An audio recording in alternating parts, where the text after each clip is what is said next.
The zindex property allows us to specify the stack order of an element. To better illustrate this, let's take a look at an example. On this HTML page, we've defined the style for two divs, div blue and div yellow. The blue div has a width of 600 pixels, a height of 50 pixels, background color of blue. Its position from the top is 0 pixels, and a position property set to absolute.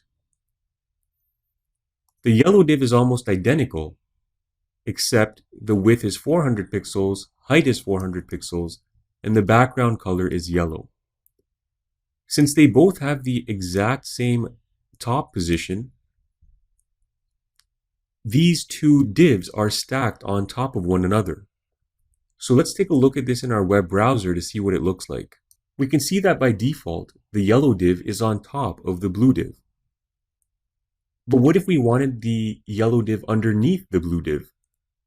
In this case, we need to specify the zindex property for each div. Let's give the yellow div a zindex of 1,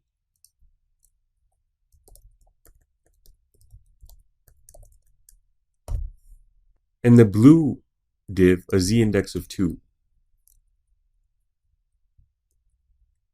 I've saved the page and I'm going to refresh, and we can now see that the blue div is on top of the yellow div because it has a higher zindex.